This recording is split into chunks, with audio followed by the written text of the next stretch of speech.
Good morning, good afternoon, and good evening around the world. Welcome back to the channel. My name is Blackjack. Today, as always, I'll be doing a YouTube deck tech from the comments section for you guys. If you're interested in having me put a deck together for you or help you tweak a list you're trying to work on, I'm looking for any of the 5 metrics in the comments section. A bracket, a budget, a theme, a commander, and any pet cards you might have. Today, we have a request from the user worthsworth asking Tivit bracket 2 to 3, budget around 250. Blank, treasure, clues, alternate win conditions. Feels like it's missing something.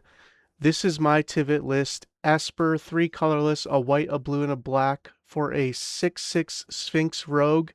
Tivit is all about voting. So Tivit says when it enters the battlefield or deals combat damage to a player, starting with you, each player votes for evidence or bribery. For each evidence, investigate. For each bribery, create a treasure. While voting, you may vote an additional time. Now, 99% of the time, your opponents are going to give you investigate votes, which means you're going to get a clue. You're obviously going to vote for a treasure, but what I would say is this deck is a control deck through and through. There's not a ton of creatures, but it's all about controlling the board, controlling the flow of the game, and then when you do deploy your win conditions, you can protect them. We start with Venser the Sojourner, the only planeswalker here. Being able to bounce stuff as a plus ability is great.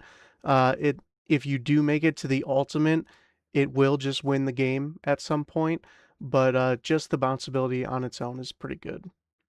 We have Abuelo Ancestral, so you can pay 3 to bounce something. We have Ballot Broker, which gives you an additional vote. Brago can bounce as much stuff as you want when it deals combat damage. Brago's representative gets you an additional vote. Charming Prince can do a couple things when it enters. It can scry, it can gain life, or it can bounce something else. Deadeye Navigator is a combo piece. Obviously, pairing this, soul bonding this with almost any creature here is going to be powerful. But if you do end up pairing it with Peregrine Drake, this says when it enters a battlefield, untap up to 5 lands. So if you soul bound this with Deadeye Navigator, you basically insert 2 mana, bounce the Drake, and then you get 5 mana back. So each time you're netting 3 mana. Lauren of the Third Path will destroy an artifact or enchantment. Phyrexian Metamorph can be whatever you want it to. Soul Herder, whenever something gets bounced, it will put a 1/1 counter on it, and then at the beginning of your end step, you can bounce something. Sun Titan to buy stuff back. Warnog for you can investigate and actually start to get something done with that stuff. Yorian the Sky Nomad will allow you to mass bounce sorceries. Consul's Judgment, it's just a good way to exile stuff on the board. You can usually get multiple things as long as the vote is tied. Damn and Supreme Verdict as your best removal. Expropriate, I would say, is one of your main win conditions. Resolving this and getting more often than not, it's almost always best for people to vote for money and give away a permanent. It doesn't feel good, but voting too many times for time and giving multiple turns will just end the game. But even in a world where you have your commander and then you cast Expropriate, you vote time twice for yourself, and then everyone else votes money. You get 3 permanents in 2 turns. It's usually good enough to win the game on its own.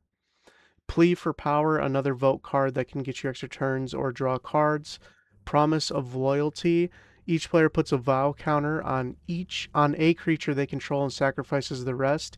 Those creatures can't attack you as long as they have a vow counter. Instance. As far as control elements, we have Arcane Denial, we have Counterspell, we also have Split Decision, Dovin's Veto, multiple ways to protect what we're doing, and then we have a ton of bounce effects. Cloud Shift, Disorder in the Court, Eerie Interlude, Momentary Blink, Hidden Hide on the Ceilings, Ghostly Flicker, Flicker of Fate, Essence Flux, Parting Gift, Planar Incision, and then Turn to Mist. So a lot of different ways to exile and then have stuff come back. Keep in mind, if you do decide to play a board wipe and you have a creature out that you really want to keep around, if you play one of these exile effects that return it at the end of the turn, so like hide on the ceiling, if you exile something, it doesn't come back until the beginning of the next end step. So you could exile your commander and then board wipe and then go to your end step and have your commander come back. So it's kind of a way of saving it. Dark Ritual has a little bit of ramp. You also have Illusion of Choice. You choose how each player votes this turn, draw a card. Don't just use this the first time you cast Tivit or have some small vote going on. Use this, hold priority in response to something like an expropriate, and all of a sudden you're giving yourself 4 turns. That's going to more than likely end the game. Path to Exile and Swords to Plowshares as some of your best removal.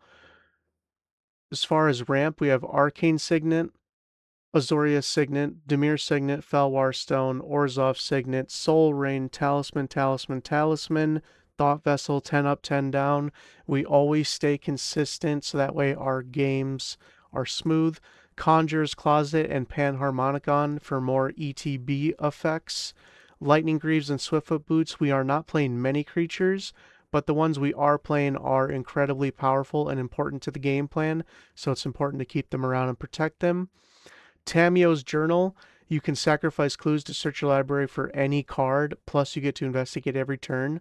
And then finally, Time Sieve, you can weaponize these clues. So obviously turning them into card draw is not a bad thing, but turning them into an extra turn is really powerful. So Time Sieve is, in its own sense, gonna eventually win the game. Even in a world where you deploy Time Sieve, you take an extra turn by sacrificing some clues and treasures. You untap, you attack with your commander. You are going to get some combination of treasures and clues, excuse me, and then you can still activate Time Sieve to take another turn. So this is another win condition. Enchantments, Ghostly Prison, and Propaganda were your asks, and they are great here to buy time. Mechanized Production, so you're going to look to enchant a clue, and then if you have 8 or more clues with the same name, you win the game, at least in the upkeep. Phyrexian Arena for some card draw. Revel in Riches. At the beginning, the top part is okay, but the main part is at the beginning of your upkeep, if you control 10 or more treasures, you win the game. So this isn't going to happen often. You're not a deck that creates many treasures. And as I said, even with your commander, more often than not, people are going to give you clues. But having multiple ways like Revel in Riches, Mechanized Production, Expropriate, Time Sieve, these are the ways that over time you are going to grind everyone into oblivion. You are going to take a ton of extra turns. And even if you don't have anything necessarily going on, even if you're not generating infinite mana, attacking with a 6/6 in the air over and over will get the job done. And to be honest, when you're looking at Tivit, even at this CDH level, Tivit is through and through a control deck. We also have Smothering Tithe as our only game changer in here. Obviously works great with Revel and Riches, but just in general, this is an amazing card. Virtue of Knowledge, getting this down on the second half will double the enter the battlefield triggers. And then a land base that is, I would say, 70% of what you would want it to be. I wanted this to be extremely budget friendly, so I did make some cuts. Obviously, you see here we're at 229. You were asking for around 250. We could scale this up very quickly.